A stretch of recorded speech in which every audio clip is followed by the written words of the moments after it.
doesn't make sense.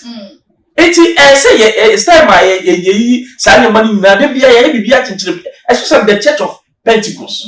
Only bia chinchire na say alomon say you go for rebrand so mo ma sorry. So see o ba o bet me as tries. What has changed? When him say sampire cry about park so no. Fallacy and a sin and amunim. That was the very thing that Jesus spoke against you. What's about a bumper here? Between who and Unyakupon. Call them to them, Nakachre Unyakupon. And then you, Obi Peso be who say, or I won't know. Not going to that park. Who are you praying to me? Said the day of Pentecost nearby, and she have for no home, man. Oh, you now bomb who Pentecost was for a purpose. Bible mention me to me. Would it be about making a pepper? Pentecost was for a purpose. For the people to see. That thing alone. It was. It's a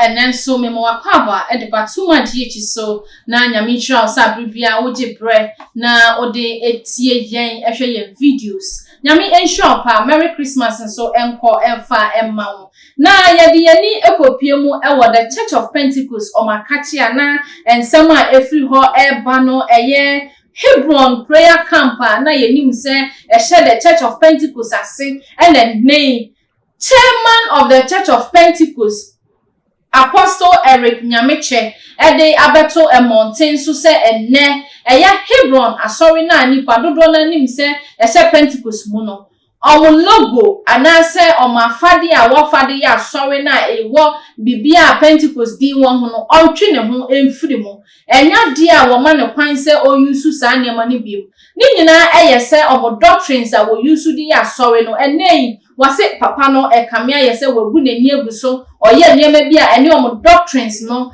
enko enunti omo atwi omo ho ade afri ne ho eno da beto dwa enipa dodo na ekasa afa ho se de bi nyame adwuma de yenye ne sa obia wakonya ne kwan ya ofaso a ode eye adwuma ni senti ye bedi hu nkomo na ye hu se so ne asori ni ye no eye anase enye ehuhia kra se ye ti asori a ye benya eye doctrine bi a ye behwe afolo so na ye dia ye asori no ana Director Ben Bruce awa menchen awa hanu say enti no ye baba bedi nko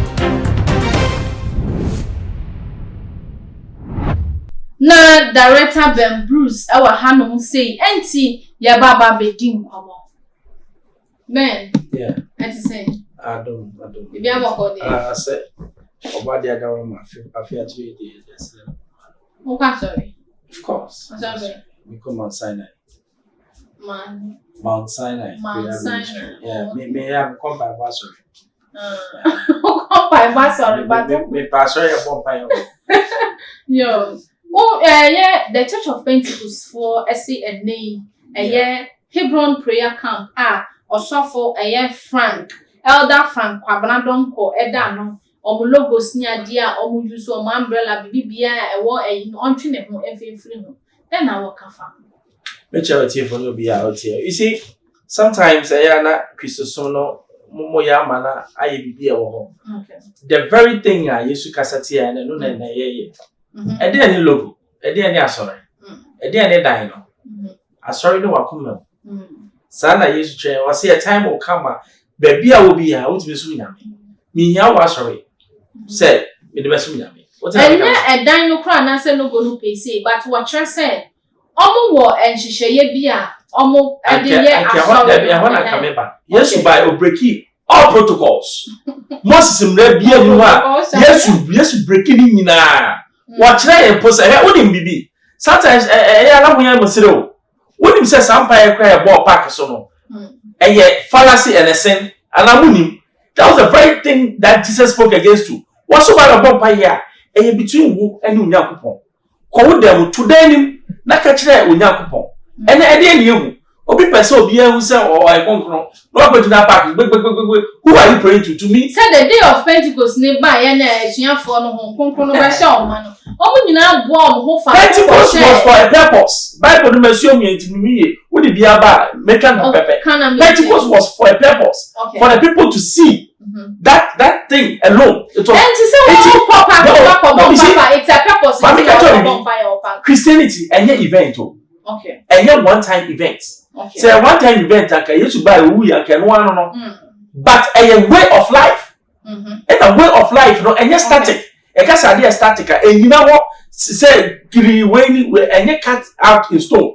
Yesu buy no breaking you or say me be share emra no kena. Okay. What I say? Nyama Yesu can and no some of the churches like Pentecost we emre. They be because Yesu buy obebu matan pa gidi.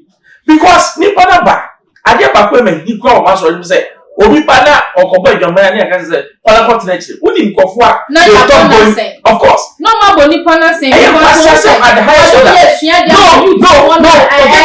because support plan twen good mama say dem na nyo ho ade akoda ne nchen we ni ma so dem so competitive it are me what happens is this nipa na ba na ono wa adwama na so continent ro wo fi asori ho no anko asori ho biema nyame be bisa ni moja every wo well we need to be careful I didn't want to say holy for beside. We are all sinners. What I said, we are trying to be perfect, but we can never even be perfect. Until just I did we try to see you move. Sometimes you move because see where you are seeing. Why are you asking?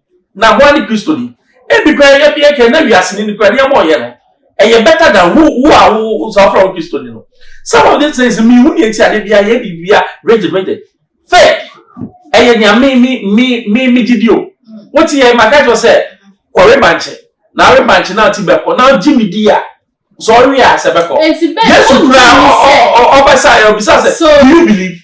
Ben, who say sorry, yeti sorry. Nani padodo aba. Sofo no our executives near dia. And when you say yebenya rules and regulation bia ebeboa e ma sorry no etimi akonkan. Organization be rules. But rule no eye to say echichire bibia. Enye chichire. Enu no mo ka say omu rule no. Papa no ebuso. When me be na make say Pentecost ankasa rule be bro omo ankasa so babuso over time. Because first no how dare you so back Pentecost we more do people. Yeah amendments. Ghana constitution say amendment. Nipa no yes and no friend no me say and then na we say o ma friend. Eh bia encheche no be chere no. Obi say any ade no kwa ye kwa ye like what I say because obi entimi determine fate o. Yes miracles o ye okay. E bia e different. And then till one year the same thing. E do one more ordinary tesuo fa anye. And the thing no dey come bia ni. At time too. E no ye miracle no. Yes, see no otimika pa chere say nyame follow rules o. Ye na ye want to say nyame follow rules. Nyame follow rules o. Sabe no also oya ma de membremu. For all you know, nyame no waka che nipa say, ya de ni say na be yi. So who are you to judge? Are we now telling God what way or nya? Nyame o follow rules o. O follow rules. Nyame o ka sam cho no wanti a, o twe waso. Sawa. Ai. Anka nyame follow rules anka time David. Okofo obi yere na okunu no. Ko be kunu straight away. But because nyame follow rules ninti no. O si David da makoma so. Moses di ade bo we ni pa o also when be okay now o dance yo e no chese nyame o follow rules no I'm telling you ka ti Moses so anya na wanya ne sa na no mo pa na David dey yanku ni Stanley me be say fa koma no kire so na o di abom say kwen wa fom e mra so kwaje fabra wa kwaje aba ya de ma wo a wo betu ya o di abom say bi e na me pa chese which means say bibia no nipa nkasa no o ma nipa kwan say onya de a e wo say onya bibi de ma no a ebeye bambo ebe guide no like ebe guide na mo straighten ne ho hwe mamika bibi cho say religion ye the rule kan one and ko bi an kwa sorry because faith eniama esi wa sorry dem no obi o ha kwasa sama no say wo gina ho ye say cartons wo gina ho ye train ye so na ko say we need order at me bibi acho I say order kwa sorry me ka bibi acho say ye the rules about religion who there's no religion I'm telling you rules ya but it's na Yesu buy no 10 commandments no pa che ye say eniama bi wo ho no ma enye hard rules you see first of all those times no Moses times na nyame pese ye hu ni boy but Yesu be che the real father who he was because at that time he say nyame wo ye bibia twin no question they say the question they say at the church and you can say order ekoso me can say order ekoso but order e ma e kan kofo bi say de e order fun e no na me say me pa kire won order no e say ba ebia obi akọbọ adwaman ebia sofo oda nkofo anim wa kwa bibi de eno de ya punish wa but enye mi gidi ebia nyame acha me say kofa isuo we na fa so obi yare Yesu ye bi na me ye bi I will say because it's against your weight, you know. What sort of is that? It doesn't make sense. Say it's time ye say money na de bia ye bibia chinchire especially the church of Pentecost. O me bibia chinchire na say alomon say you go for rebrand so mo ma sorry. So see o ba you betu ya tries. What has changed? And then answer. It's identity we dey any there. Mo hwe na mo nka say oh e bia we so no let's sit down and see. Say bia nyo ye no we are na say nye. Now we say for logo. Who cares about logo? Nobody cares about logo. Almost seminar almost cannot say for the infants and some starting, you know. The way I name my person, almost invite them. They don't just stand up and no take a decision. The issue no starting and then sana opoku nyina e betena so as a chairman and sana nyame chen so ayede aba betena so.